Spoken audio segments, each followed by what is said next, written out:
That's why there is now the problem that we thought that that our network is secured. However, by not checking it properly in terms of risk management, there are still possible intrusions or attacks that are breached that might happen inside your network.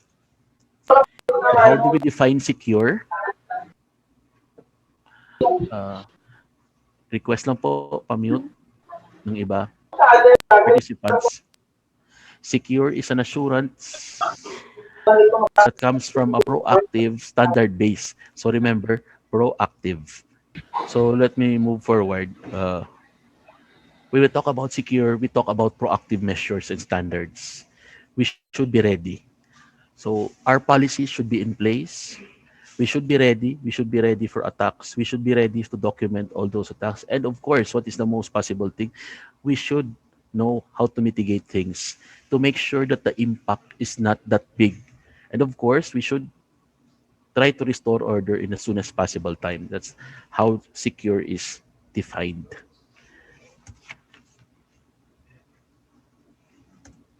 Then cybersecurity compliance. So when we talk about compliance, I have mentioned a while ago a lot of laws. So we must make sure that our policies in our organization are aligned with these laws. And of course, with the Data Privacy Act of 2012, this is very important because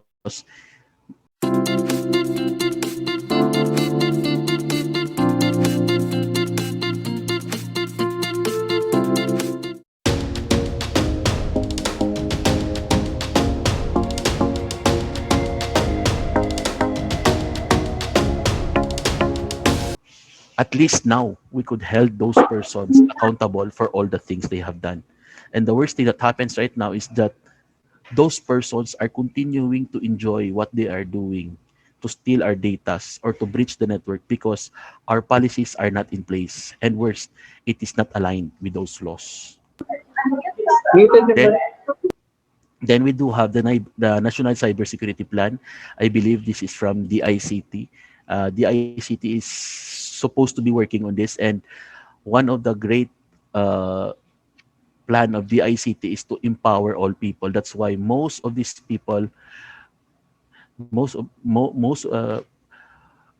trainings are being done to help us because as we all know, DICT is just a few years in existence, and they cannot implement all of these things in a single snap.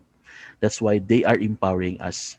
So by guiding us, by helping us harmonize also our plans with their plans and also with the existing laws of the country, maybe we could try to combat these uh, concerns and issues in terms of cybersecurity. Then, of course, data privacy, because when we talk about cybersecurity, most of the common issues is on data privacy. So represents the definitive view of the privacy rights of the person, because this is what the targets of hackers at this point of time is our datas which they could turn into their advantage. So it could be a form of financial implication, it could be other things, but most of these things that they are after is for financial issues or concerns that they would like to take advantage of. So I believe that's it for me for the definitions. So, uh, cybersecurity reference architecture, it is the specification of the organizational structure, behavior, standards, and policies of a computer network that includes both network and security features. So, we have to also try to cross-reference our architecture because our architecture or design should have a cross-reference in terms of also of standards and policies in the computer network. So again, the purpose of this one is that we will we will try to make those people accountable for all the things that we do so that we could minimize attacks already in our network at this point of time. Now, if we will try to look at cybersecurity digital environment at this point of time, this is how it will look like. It becomes complicated and complicated. And at this point of time, in terms of pandemic, This has been the common things that is being used. This has been taking advantage at this point of time. And I believe when this pandemic will be over, we will not be going back to our usual life that we have. It will now be a hybrid. It will now be a mixed use of this technology and the face-to-face things. So if you will try to look at this point of time, the use of the internet and the cyberspace is very, very rampant. That's why most of those people who want to steal our data are taking advantage of this, and they are working very, very hard and double time to take a look where they could pass through. So that is why we also, as part of the cybersecurity unit, we must be proactive. We must make sure that it is secure. However, as what I have said, even though how much we have tried, how much we have leveled up, there will always be breach of attacks. And we should be ready when those attacks that come in. Because if we are not ready, we will have a hard time later on trying to minimize the impact or minimize things that we have. Now, that was in terms of your hardware side. Now, you try to look at also at the software side. We try to look at the software because most of the applications that are happening are inside your uh, inside our software or inside our applications. Uh, there was an internet survey conducted that most of the breaches inside the network that happened inside the network or inside the organizations comes from applications from your softwares. So if that happens, you will take a look at it. The second one among the survey is in terms of mobile phones. That's why whether we like it or not, there is still a holdback among people at this point of time in terms of security because of what is happening. So if you will try to look, uh, as we continue and try to make our lives easier in terms of technology, these people are also working double time to take a look, to take a look at those infrastructures, to look at our systems, where they could pass through, where they could take advantage in stealing those important data that we have in our system or inside our network. Now, in terms of people, process, data, application, and infrastructure, you will try to look at this one. First is, in terms of people, as what I have said, most of the breaches or attacks inside our networks are done inside the organization, not outside. There is just 10% chances that attacks or breaches that comes from the outside. So governance here is very important. When we talk about security, it is not just the priority or the top priority of the administration. It is not just the commitment of the organization, of the top administration. It must be the commitment for the rest of the person. That's what happens inside your cybersecurity unit in terms of people. Now, in terms of process, we try to review our process. If our process is too long, that may cause a lot of breaches because where data are passed from one place to another place, the more processes that we have, the more chances of breaches that will happen. So if we could try to review our processes in terms of documents, in terms of the passing of the documents, in terms of the storage of documents, in terms of the disposal of the documents, we will review this in terms of registration, in terms of identification, especially with the payments, because that is where your breaches comes in. Then data. This is the most important. We must make sure that our data are secure. That's why most of the systems that are created or applications, they have the so-called logs, and logs could not be deleted. Logs are very important because it will record those who are using, those who are giving access. And worst thing, there are logs because we want to hold those people liable.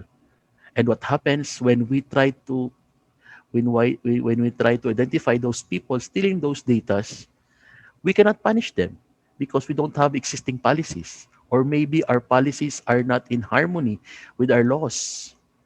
That's why we are advised here that it is much as possible we should harmonize it with the laws. And of course, in terms of application, so where do we apply these data?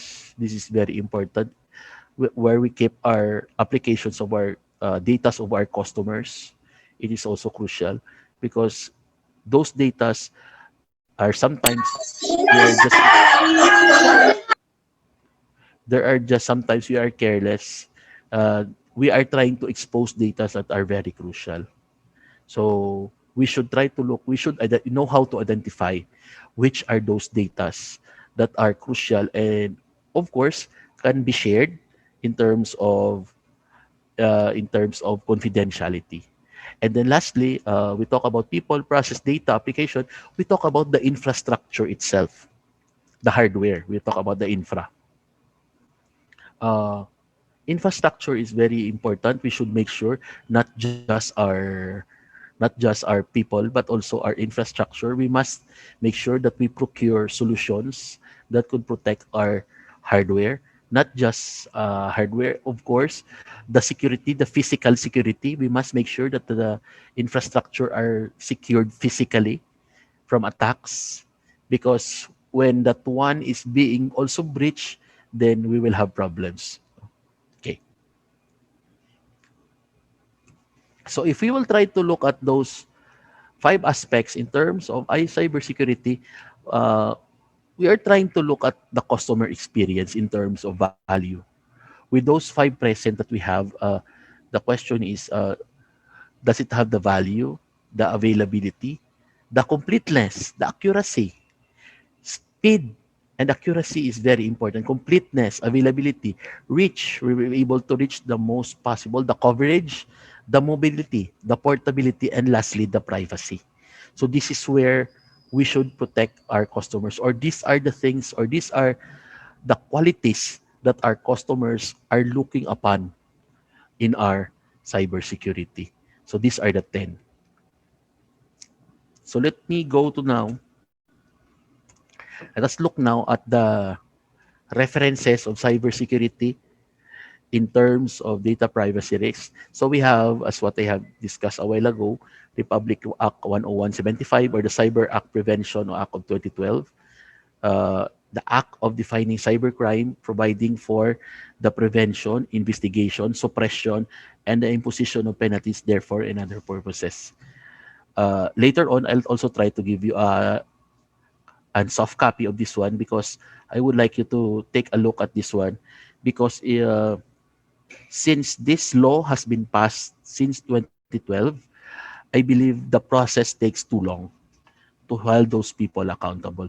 The process is too uh, the process is too many, many more organizations are involved, which I believe DICT should have the is in the forefront of this investigation. Then we also have when we talk about cybercrime prevention, which happens inside the cyberspace. What happens is those data that are being stolen from us also coincides with the Data Privacy Act of 2012, which is the Republic Act 10173. So an act of protecting individual personal information and communication system in governance in the private sector, creating for this purpose under the National Privacy Commission. So National Privacy Commission takes care of the investigation in terms of data privacy, while your Cybercrime Prevention Act is the work of the DICT, which for me, I believe these laws should be also in harmony with our existing laws of our cybersecurity unit. And if you will try to look at the cybercrime, no, it is the offense. Cybercrime is defined as the offense against confidentiality, integrity, and availability of computer data in systems.